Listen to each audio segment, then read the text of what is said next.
নবী করিম সাল্লাল্লাহু আলাইহি ওয়াসাল্লাম সবার সামনে দাঁড়িয়ে দীর্ঘ 23 বছর অক্লান্ত পরিশ্রম করে দাওয়াতি মিশন কমপ্লিট করার পরে সবাইকে সমবেত করে একটা হজ করলেন। হজ করার পরে তিনি গুরুগম্ভীর কণ্ঠে বলছেন, হৃদয়ের সমস্ত আবেগ বের করে দিয়ে বলছেন, হে জনগণ, আইয়ুহান নাস, হে জনগণ, আমি জানি না আজকের পর তোমাদের সাথে আমি কখনো মিলিত হতে পারবো কিনা। চিন্তা করেন, সাহাবীরা সামনে দাঁড়িয়ে আছেন, নবীজি দাঁড়িয়ে এই কথাটা বলছেন, হে জনগণ, আমি জানি না আজকের পরে আমি তোমাদের সাথে মিলিত হতে পারবো কিনা। অতএব যে ব্যক্তি আজকে আমার এই কথাগুলোকে স্মরণ রাখবে সে যেন অন্যের কাছে এই কথাগুলো পৌঁছে দেয়। হতে পারে যার কাছে পৌঁছে দেওয়া হচ্ছে সেই এই কথাগুলোকে বেশি সংরক্ষণ করতে পারবে। আল্লাহ পাক তার প্রতি রহম করুন যে আমার এই কথাগুলোকে অন্যের কাছে পৌঁছে দিন। নবীজির ভাষণ, এরপর নবীজি বলছেন, জেনে রাখো নিশ্চয়ই তোমাদের পরস্পরের, মুসলিমদের পরস্পরের সম্পদ, পরস্পরের রক্ত, পরস্পরের এই যে জান মাল ইজ্জত, এগুলো একে অপরের জন্য হারাম। মুসলিমদের পরস্পরের রক্ত, পরস্পরের ইজ্জত সম্মান একে অপরের জন্য হারাম। এর হানি করা একে অপরের জন্য হারাম। ঠিক যেমন আজকের এই দিন হারাম, এই শহর হারাম, এই মাস হারাম। নবী করিম সাল্লাল্লাহু আলাইহি ওয়াসাল্লাম বলছিলেন, জেনে রাখো তিনটা বিষয়ে যেন তোমাদের অন্তর কখনো খেয়ানত না করে। তিনটা বিষয়ে তোমাদের অন্তর যেন কখনো খেয়ানত না করে। এক, তোমরা যে কাজটাই করবা শুধু আল্লাহ পাকের সন্তুষ্টির জন্য করবে। তোমরা যে কাজই করবে শুধু আল্লাহর সন্তুষ্টির জন্য করবে। তোমাদের শাসক বর্গের কল্যাণ কামনা করবে। তোমাদের শাসক বর্গের কল্যাণ কামনা করবে। 3 নাম্বার, মুসলিমদের জামাতকে আঁকড়ে ধরে রাখবে। মুসলিমদের ইউনাইটেড কমিউনিটিকে আঁকড়ে ধরে থাকবে। এই তিনটা বিষয় পালনের ক্ষেত্রে তোমাদের অন্তর যেন খেয়ানত না করে।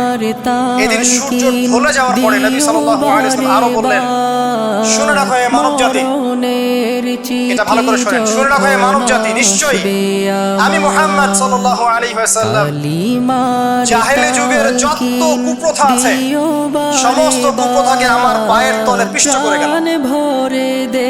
জাহেলি যুগে কি ছিল ভাই?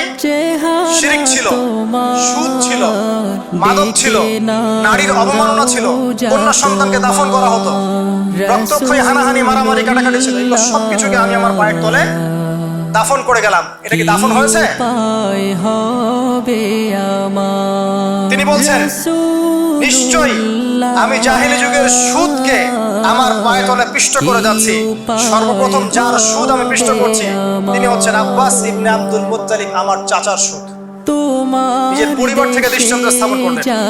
তিনি আরো বললেন, হে উপস্থিত জনগণ, তোমরা মেয়েদের ব্যাপারে সতর্ক থাকবে এবং তোমাদের স্ত্রীদের ব্যাপারে সতর্ক থাকবে, তাদের হকের ব্যাপারে সতর্ক থাকবে, কেননা তোমরা তাদেরকে আল্লাহর কালিমার মাধ্যমে হালাল করে নিয়েছো। অতএব তাদের ব্যাপারে তোমরা সতর্ক থাকবে।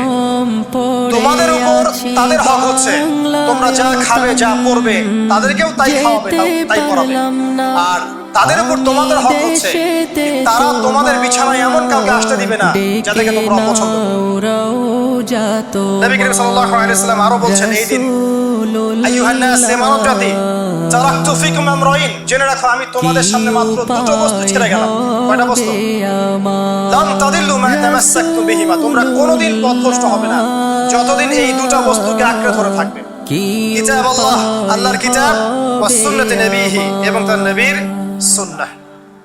তিনি আরো বললেন, রায়হান ইন্টারন্যাশনাল মাদ্রাসা আল মুসলিম, জেনে রাখো প্রকৃত মুসলিম সে ব্যক্তি মান সালিমাল মুসলিমুনা মিন লিসানিহি ওয়া ইয়াদিহি, যে ব্যক্তির হাত এবং জবান থেকে অন্য মুসলিম নিরাপদ থাকে সেই ব্যক্তি হচ্ছে প্রকৃত মুসলিম। আল মুহাজির, আর প্রকৃত মুহাজির সে ব্যক্তি মান হাজারা মা নাহাল্লাহু আন, আল্লাহ পাক যা নিষেধ করেছেন সেখান থেকে যে দূরে থাকে সেই ব্যক্তি প্রকৃত মুহাজির, মানে হিজরতকারী। তিনি আরো বললেন, মনে রেখো আমি তোমাদের সবার আগে হাউজে কাউসারে চলে যাব, সুবহানাল্লাহ, এবং সেখানে আমি তোমাদের জন্য অপেক্ষা করতে থাকবো। অতএব শোনেন, অতএব তোমরা আমার চেহারাকে কালিমালিপ্ত করো না, মানে আমার চেহারায় কালিমালিপ্ত করো না, আমার নাম নষ্ট করে দিও না। আমি তোমাদের সংখ্যাধিক্য দেখে আল্লাহর কাছে গর্ব করব, আমাকে তোমরা অপমানিত করো না। আজকে কি আমরা তার দায়িত্ব পালন করে উম্মাহ হতে পেরেছি? নবীজি বলেছেন তা আমার চেহারাকে কালিমা লিপ্ত করো না। সুবহানাল্লাহ।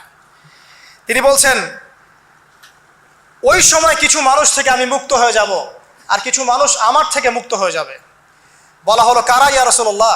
তিনি বলছেন আল্লাহ পাককে আমি বলবো ইন্নাহুম মিন্নি, হে আল্লাহ এরা আমার উম্মাহ, এরা আমার উম্মত, আমার সাহাবী। আল্লাহ পাক বলবেন ইন্নাকা লা তাদরি মা আহদাসা বা'দাক, তুমি জানো না হে নবী, তোমার মৃত্যুর পর এই মানুষগুলো, পরবর্তী মানুষগুলো তোমার দিনের মধ্যে কত বেদাত সংযোজন করেছিল। তিনি আরো বলেছিলেন হে জনগণ, জেনে রাখো প্রত্যেক পরিবারের জন্যে প্রতি বছর একটা করে পশু জবাই করার বিধান, প্রত্যেক পরিবারের জন্যে, সামর্থ্যবান পরিবারের জন্য প্রত্যেক বছর একটা করে পশু জবাই করার বিধান রয়েছে। তিনি আরো বললেন মনে রাখো একজনের অপরাধের শাস্তি আর একজন কখনো পাবে না, আর বাবার দোষে ছেলে কখনো দুষ্ট হবে না, ছেলের দোষে বাবাও কখনো অপরাধী হবে না।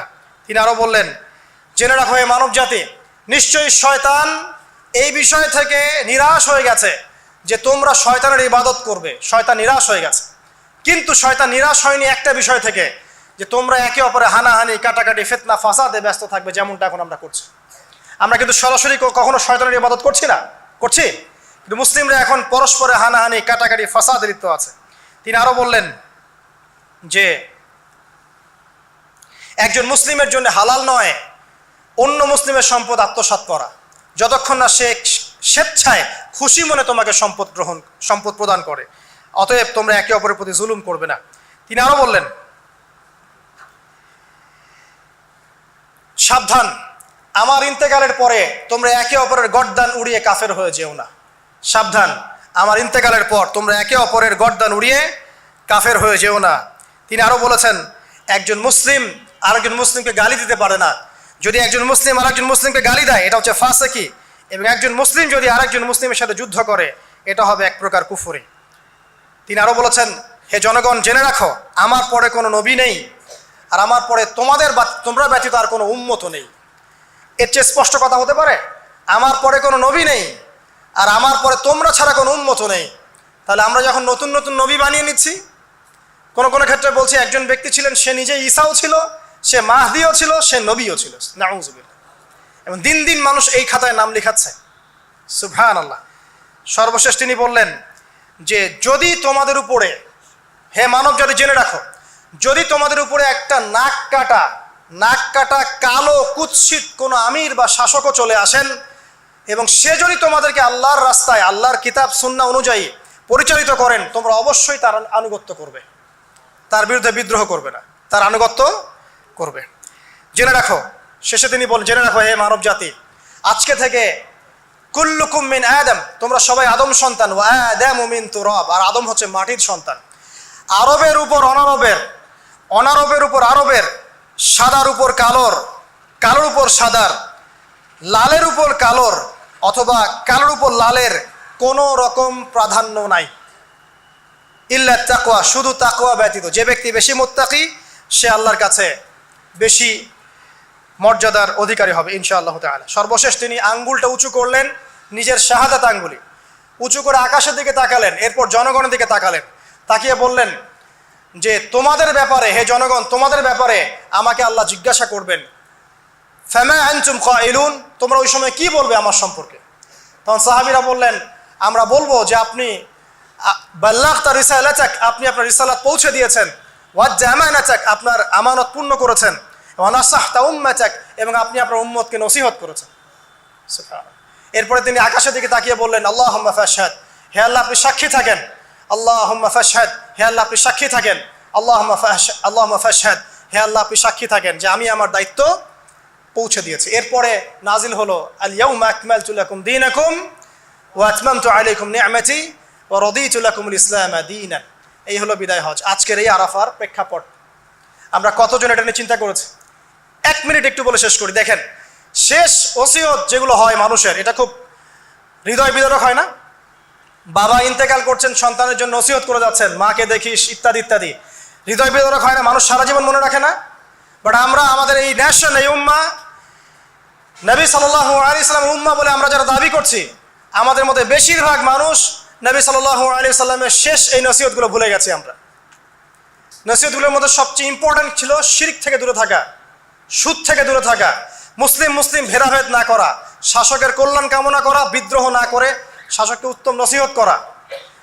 এবং আরেকটা হাদিসে তিনি বলেছিলেন 5 ওয়াক্ত সালাত আদায় করবে, সাওম পালন করবে, রমজান মাসে সাধ্যমতো সাদাকা করবে, মুসলিমদের জামাত আঁকড়ে ধরবে, ইনশাআল্লাহ হাসতে হাসতে জান্নাতে প্রবেশ করবে। আও কামা ক্বালা আলাইহিস সালাম। জাহেলি যুগের সমস্ত প্রথা ছেড়ে দেওয়া ছিল আজকের দিনের মূল মর্ম, আমরা ছাড়তে পারছি না। সুদ ছেড়ে দেওয়া ছিল মূল মর্ম, ছাড়তে পারছি না। শিরক থেকে বের হতে পারছি না। বেদাতীদের ব্যাপারে ধমক দেওয়া হয়েছে, বেদাত ছাড়তে পারছি না। খেয়াল করে দেখেন, মুসলিম হানাহানি কাটাকাটি এখনো ছাড়তে পারছি না। ইভেন ধর্মতাত্ত্বিকভাবেও আমরা বহু দল এবং উপদলে বিভক্ত হয়ে গেছে, কারোর সাথে কারো ঐক্য নাই।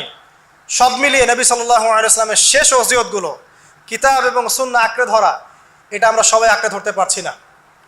আজকের এই দিবসগুলো এই জন্যই আল্লাহ পাক বারবার ফিরিয়ে দেন, যাতে করে এগুলো নিয়ে আলোচনা হয়, আমরা এগুলো জানতে পারি এবং আমল করতে পারি, এই চেতনাগুলো লালন করতে পারি, নিজেরাও শিখি, পরিবারকেও শেখাই, আগামী প্রজন্মকেও শেখাই ইনশাআল্লাহ তাআলা। আশা করছি ইনশাআল্লাহ আমরা যদি নাও পারি, একসময় এমন একটা প্রজন্ম আসবে যারা নবী সাল্লাল্লাহু আলাইহি ওয়াসাল্লামের উম্মার মতো উম্মাহ হবে ইনশাআল্লাহ।